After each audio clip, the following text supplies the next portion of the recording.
The headlines. This is Democracy Now!, democracynow.org, The War and Peace Report. I'm Amy Goodman. And I'm Nermeen Sheikh. Welcome to our listeners and viewers around the country and around the world. The Obama administration's internal legal justification for assassinating U.S. citizens without charge has been revealed for the first time.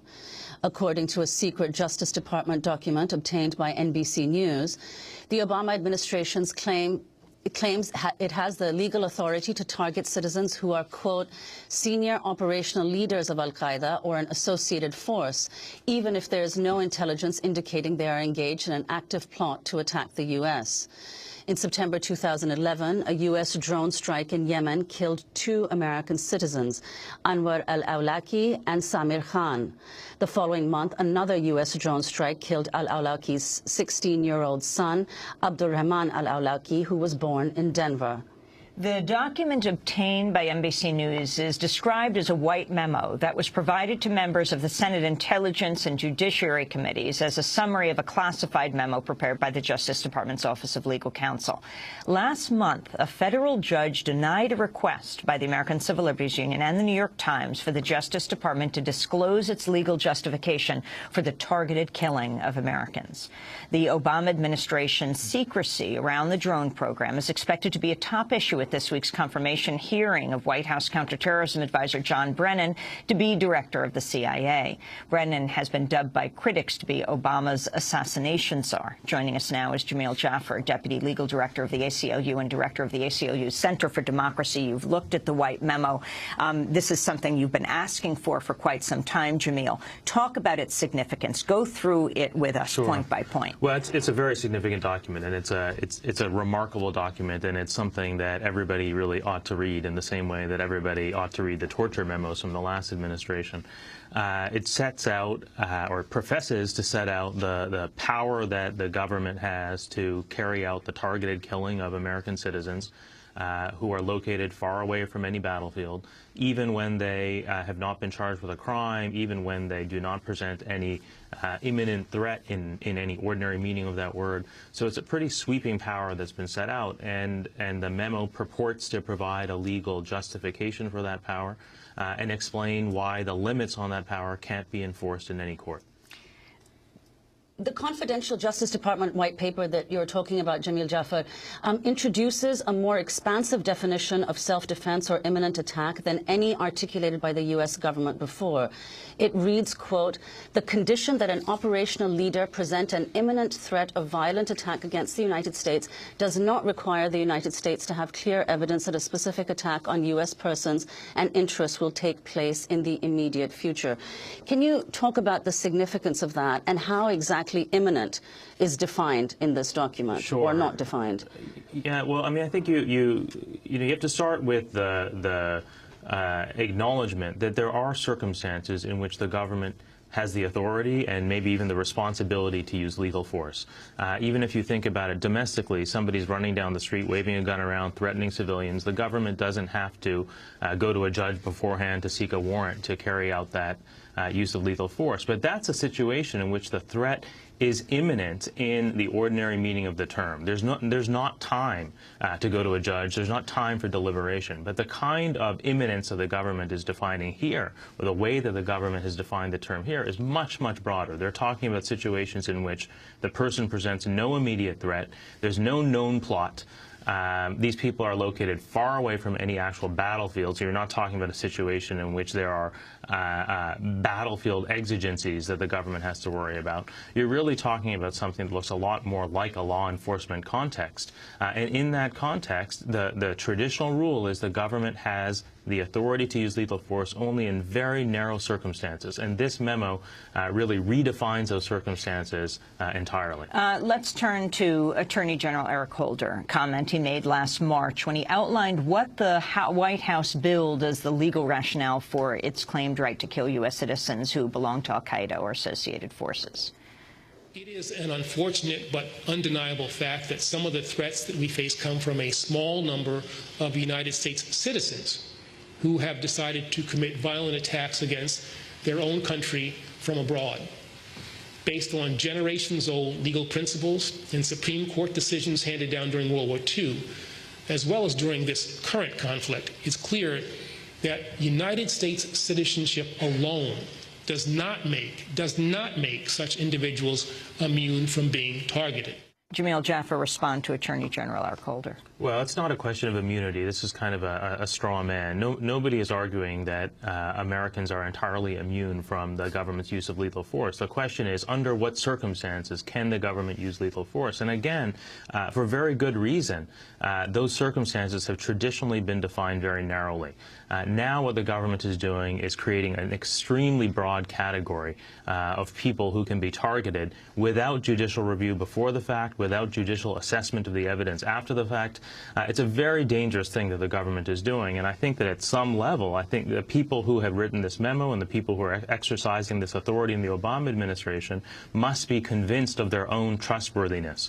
But even if you accept that the people who are now in office are trustworthy in this sense, this power is going to be available to the next administration and the one after that, and it's going to be available in every future conflict, not just the conflict against al-Qaeda. And according to the administration, the power is available all over the world, not just on geographically cabined battlefields. So it really is a sweeping proposition. But what does it mean, though, that it's not an official legal memo? It's a white paper. Does that have any legal significance or implications? Well, you know, some people have been saying that this is a kind of transparency, that the administration, through these kinds of leaks, is giving the public the ability to assess the strength of the administration's legal arguments. And the truth is that this is really just a briefing document. It's not a legal memo. It does tell us a little bit about the authority that the government is claiming, but the actual legal memos are still secret. We've been litigating for those memos now for 18 months or 2 years. The administration has refused to release them. We've just appealed one case to the Second Circuit here in New York, to the appeals court here in New York. Can you explain the case? What is the case that your organization, the ACLU, So there are two Freedom of Information Act cases that we're litigating right now. One is here in New York, and the other one is in D.C. One of them is an effort to get the legal memos. We're litigating that case with the New York Times. They have a parallel request. The other case, which is in D.C., is about principally civilian casualties, the question of who has been killed in these drone strikes, because the administration has not released numbers, and we're reliant on the work of very good organizations outside the administration to do that kind of work. We think that the administration should release its own numbers. And who's been killed? You mean U.S. citizens and non-U.S. citizens? Right, absolutely. So most of the people who are being killed in these drone strikes aren't U.S. citizens, right? There have only been 4 U.S. citizens, 3 in 2011, 1 in 2002. The rest have been non-citizens, killed, some of them in Pakistan, some of them in Yemen, some of them in Somalia. According to the figures of the Bureau of Investigative Journalism in the UK, we're now talking about somewhere on the order of 4,000 people who've been killed with these drones. And the administration still hasn't released the legal memos that purport to justify that program. So one of the cases that we're litigating, the one here in New York, is the effort to get that justification. This memo, this briefing paper, provides us a little more information about that justification, but it's not the justification itself. For the same reasons that the government was right in 2009 to release the torture memos, we think the government should release the targeted killing Let's get memos. specific. I saw you in Sundance at one of the premieres of Jeremy Scahill and Rick Rowley's film called Dirty Wars, The World is a Battlefield. And it tells the story, among others, of Abdurrahman Alaki, 16-year-old kid born in Denver, killed in a drone strike 2 weeks after his father was killed in a drone strike in Yemen. Talk about his case and how this relates. Right. When does the U.S. stop? What is the justification for killing this 16-year-old boy? Well, so 2 things about that. First, I think one of the most chilling aspects of the power that the government is claiming here is that they're claiming the authority to do all of this in secret, not just keep it secret from the courts or keep their justification secret from the courts, but keep the exercise of this power secret so they can carry out these killings of American citizens, among many others, without even acknowledging to the public or to any court that they have exercised that authority. And that really is a chilling proposition. But that's one thing, and that's one of the things that they've done in the Abdul Rahman case. They have failed to acknowledge that they actually carried out this killing, although everybody knows it to be true. But we have other litigation which we're doing with the Center for Constitutional Rights. It's a constitutional case on behalf of the 3 U.S. citizens who were killed in 2011, including Abdul Rahman, the 16-year-old. And that's a case in which we are raising claims under the 4th Amendment and the 5th Amendment, the Due Process Clause, arguing that the government does not have the right, again, except in these extremely narrow circumstances, to carry out targeted killings without judicial review. And the government's response to that lawsuit has not been to defend their authority on the merits. They're not actually saying we have the right to do this. They haven't actually filed any of those arguments in court. Instead, what they're arguing is this question of whether the government acted lawfully or not is a political question committed to the political branches, and the judges have no role to play, no role whatsoever to play in assessing whether the killing of an American citizen was lawful or not. How does it stop? Where does it stop? You kill them in Yemen, American citizens and others, no trial, no charge. What about in the United States? There's no line. You know, if you look at the memo, the briefing paper that was released yesterday, there's no geographic line. And you can remember how most of the country reacted when President Bush declared the authority to hold American citizens detained in the United States. Most of the country said, you can't be serious. You're going to treat the United States as part of the battlefield. You're going to detain American citizens inside the United States as enemy combatants. And now the Obama administration, you know, if you accept the memo on its face, you accept the briefing paper on its face, the Obama administration is making, in some ways, a greater claim of authority. They're arguing that the authority to kill American citizens has no geographic limit. I want to turn to comments made by John Brennan. John Brennan, who is Obama's counterterrorism advisor and now his pick for CIA director. He made these comments last May and publicly confirmed that the United States has used drones to conduct targeted killings overseas. President Obama believes that done carefully, deliberately, and responsibly, we can be more transparent and still ensure our nation's security. So let me say it as simply as I can. Yes, in full accordance with the law, and in order to prevent terrorist attacks on the United States and to save American lives, the United States government conducts targeted strikes against specific al-Qaeda terrorists, sometimes using remotely piloted aircraft, often referred to publicly as drones. And I'm here today because President Obama has instructed us to be more open with the American people about these efforts.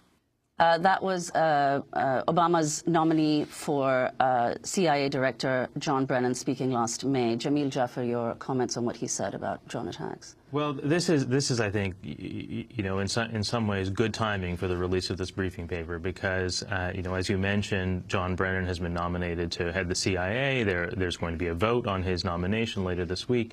And some senators have said that the nomination should not go forward unless the administration is more forthcoming with its legal analysis, unless they release the OLC memo. And I think that's exactly right. The administration should release that memo. There are also open questions about the role that Brennan played in the torture program, and those questions, too, ought to be answered before the vote goes forward. You know, I think it's good timing. There's some very serious questions that ought to be asked by... Do you think the Democrats will be asking these questions of a Democratic administration? Well, you know, there were a group of senators yesterday that wrote to the administration asking for the release of the legal memo and seeming to connect the release of the legal memo to these votes, to the Hagel vote and to the Brennan vote, and I think that that's an important thing. And it was a group led by Senator Wyden. So I think that there are definitely senators who think this is important, and if people can make it known to their senators that they think it's important, I think that would be a very good thing. And your thoughts on John Brennan being the CIA pick already 4 years ago when President Obama wanted to do it the first time around? He was forced to withdraw his name because there was such outcry. Right. I mean, I definitely have reservations about it. I think that there are these questions, these important questions about his role in the torture program. And also, you know, people have said that John Brennan is an advocate for transparency about the drone program. If that's true, now is the right time to release the OLC memo, the legal counsel memo. And I think that that the debate about his nomination should be informed by whatever's in that memo. We had a report in Headlines about Open Society Justice Initiative, and you're a fellow at the Open Society right now on leave from the ACLU, putting out a new report that's revealed a detailed look at global involvement in the CIA's secret program of prisons, rendition, and torture since 9/11.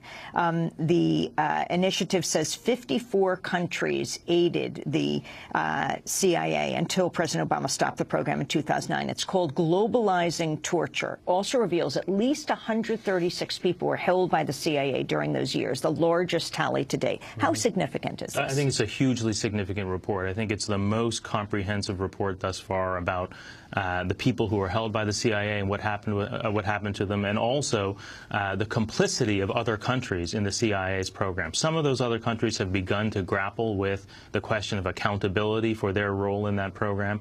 As you know, the United States has not. The Obama administration has interfered with civil suits that seek to hold officials accountable for their role in that program, and it has failed to bring criminal charges against senior officials who supervise the program. But I think it's a very important thing what the Open Society Justice Initiative has done here, and I think that it will create pressure not just on other countries to begin to grapple with that question of accountability, but on the United States as well. Final question on this issue of targeted killings. Is this President Obama's answer to attempting to close Guantanamo? You don't need prisons if you kill people before they go to prison? I hope not. You know, without more information about who it is that the administration is killing and on what basis, it's difficult to draw a conclusion on that question. But I think when you see the kinds of authority that the government is claiming in briefing papers like this, it certainly raises the question about to what extent this program, the drone program, is in fact a substitute for detention. And as you said, don't they say, don't the documents say that they will kill someone if it puts U.S. personnel at risk? That's right. I mean, I think that one of the really troubling things about the document is the way that it defines this phrase, capture is infeasible.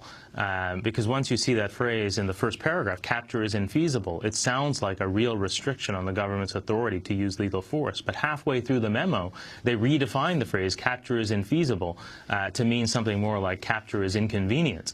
And once you redefine the phrase in that way, then you've opened up the possibility of the use of lethal force much more broadly. And again, it does raise the question of whether they are using the use of lethal force as a substitute for detention, and even if they're not, whether that possibility is open for another administration in the future. Jameel Jaffer, I want to thank you for being with us, Deputy Legal Director of the ACLU, Director of the ACLU Center for Democracy. Coming up later in the broadcast, we'll speak with Dan Ellsberg, famous whistleblower from the Pentagon Papers. We'll also speak with Jacob Appelbaum, who just lost a case.